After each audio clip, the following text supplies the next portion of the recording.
because it can't be, it has to be like 6 to 8 minutes. Josie, do you need to turn that on? I got it. Okay, get ready, guys? Go. Sorry. Okay.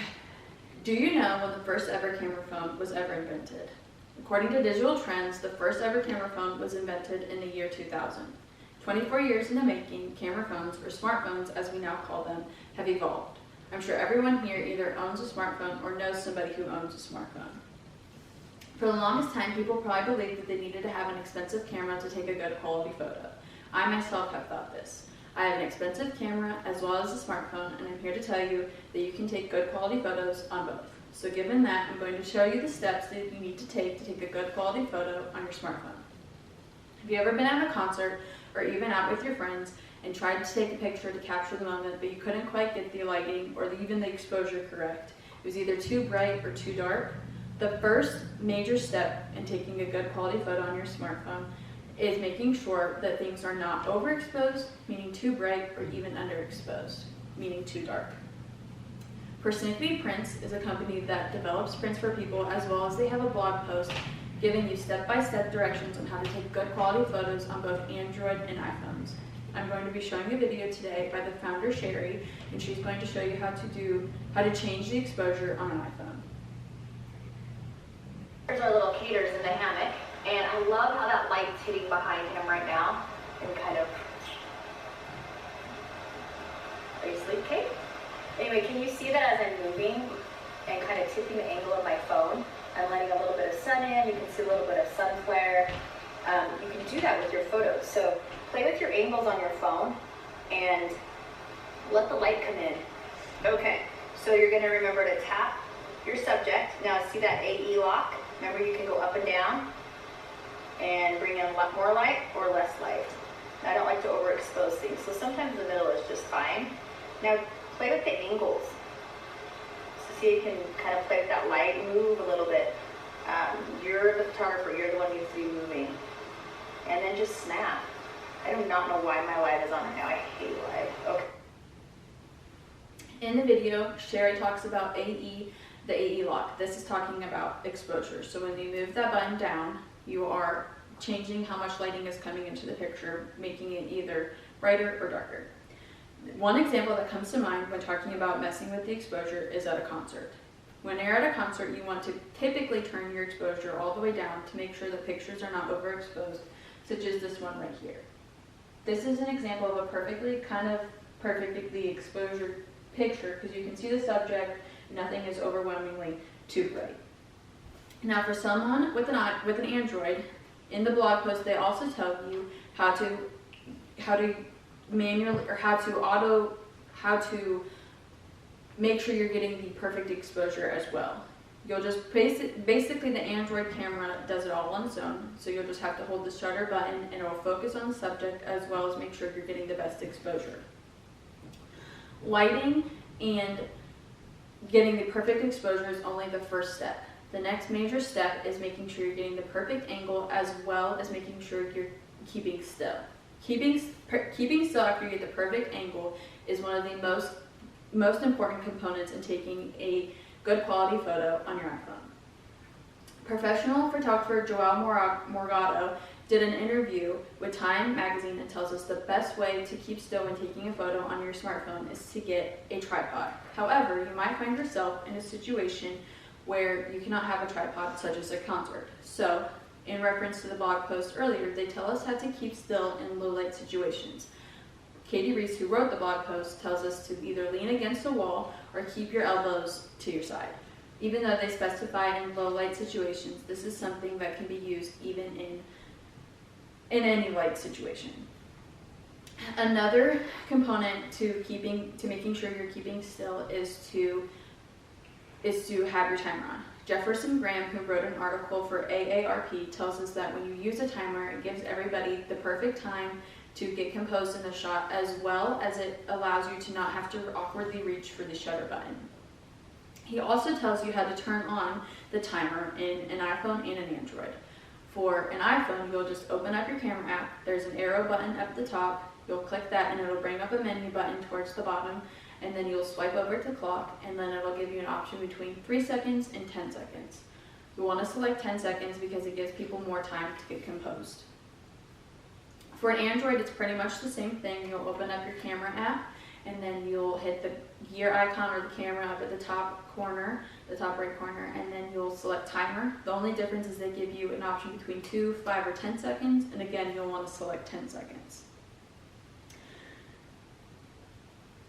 When it comes to angles, like Sherry mentioned earlier, you can really play with the angles. However, there are situations such as taking pictures with your friends or even at concerts where you want to make sure you're getting the best angle. When it comes to concerts, it boils down really to where you are in relation to the stage. Nolan Junker wrote an article for Made Use Of and tells us that if you're far away from the stage, you want to hold your phone straight out and at a 90-degree angle towards the stage, versus if you're closer to the stage, you want to make sure that you are holding the phone kind of right at your forehead and angling it up. When it comes to taking pictures with your friends, we're going to be talking mostly about what it would look like if you're taking a selfie. Digital Photography School tells us that the first step you should take when taking a good photo with your friends is to make sure you're using a wide-angle lens. When you're using an iPhone, if you're using the front-facing camera, the best way to get a wide-angle lens is there's going to be 2 arrows toward the bottom, right above the shutter button, and you'll want to select those, and then you'll be getting a wide-angle lens on your front-facing camera.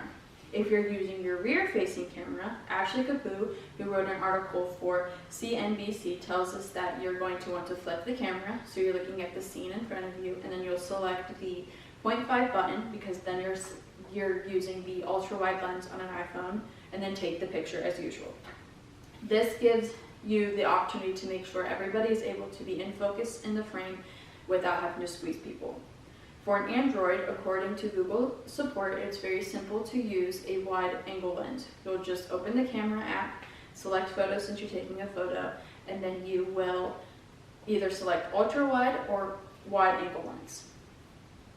Another tip or step, I guess you could say, that Graham gives you is if you're taking a picture with a friend who has longer arms than you, you're going to want to have them take the picture. He says this because if you're too close to the camera, the image could come out distorted.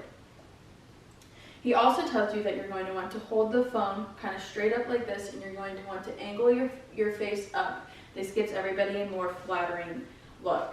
Angles, again, are something that you really can mess with, but these are the steps you should take when in these scenarios to get the best angle. I'm sure angles and keeping still seem like a very intimidating thing. However, once you practice it and keep doing it, it's something that can become easy. It can be made even easier if you make sure that you have these settings on in your phone. Most people, when it comes to smartphones, don't think that they have to change anything in their camera phone settings. However, there are a few features that you want to make sure you're taking advantage of. When it comes to both iPhone and Android, you want to make sure that you have your RAW mode on, Smart HDR, the grid, and you want to make sure you're taking use of the portrait mode. You know how sometimes when you take a picture and it looks like there's some sort of filter on there? Well, Andy Sampson, who wrote an article for Tom's Guide, tells us that when you're taking a photo, if you have RAW mode enabled, it takes away this this filter, so you're getting just the raw version of the picture. For Android, Sampson tells us how to enable this. You'll want to go into your camera, and then in the top right corner, you want to click that gear guide or that camera, and then it'll open up your camera settings. You'll want to then go into your advanced settings and toggle on RAW mode. For iPhone, Alex Schwanter, who wrote an article for Shopkick, tells us that you'll want to go into your settings, scroll down to camera, and in camera you'll want to go into formats, and then you'll want to toggle on RAW mode from there. Alex Schwanter also explains to us that Smart HDR, or automatic HDR as it is referred to for Android, is where your camera essentially takes a bunch of shots at once, and then it takes the best feature from all of those shots and creates the most ideal exposure. Schwanter tells us for older iPhones, such as iPhone X, XS, and 11, how to turn this on. If you have that model, you'll want to go into your settings, scroll down to camera, and in camera you'll want to toggle on Smart HDR. For newer iPhones, such as for newer iPhones, this feature is something that the camera automatically does.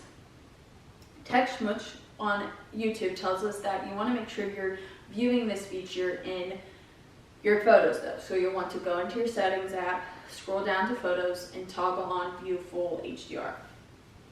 The grid function is one that most people probably think is not important. However, it is important. Alex Schwanter tells us that when you have the grid, you're able to make sure everything is center and you have your subject right where you want in your photo. For iPhones, Schwanter tells us that you want to go into your settings, scroll down to camera, and then in camera you'll want to toggle on the grid. Samsung tells us that when you have an Android, you'll want to go into your camera app, select settings, and then in there you'll be able to toggle on the grid. Lastly, the last important step you want to take is to make sure you are using portrait mode. Portrait mode is a feature you do not have to turn on, and most iPhones and Android phones feature this mode. This gives your photo, according to Schwanter, a very professional look. Your subject will be a very sharp focus and makes the background blurred. Samsung tells us that for Androids, you'll just open the camera app, swipe over to portrait, and take the photo as usual. It's very similar for iPhones as well. Apple support tells us that you'll want to go in to your camera, swipe over to portrait, and then again, take the photo as usual. After all these important steps I have given you, you are now set to take good quality photos on your smartphone. Camera phones, as they were once called, have really evolved since the first one was invented. This makes it easy to take good quality photos on your smartphone. Just like I said earlier, you no longer need a professional camera or expensive camera to take good quality photos. You are now all set to take good quality photos on your smartphone.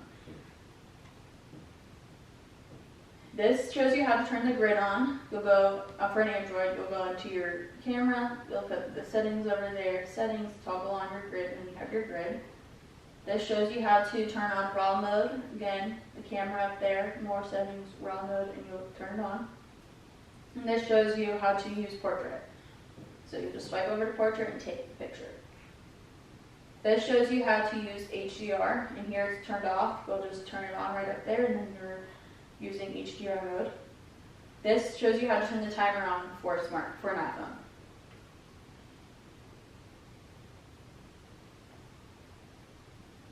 You can see that the timer has started. This shows you how to turn RAW mode, grid, and view full HDR on an iPhone.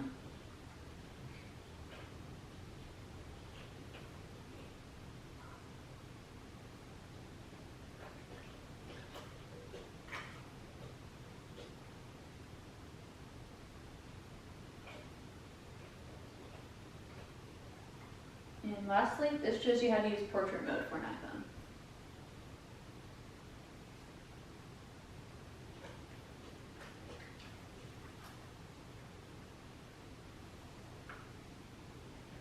And now you're all set. I've given you the proper steps to know how to take good quality photos on your smartphones.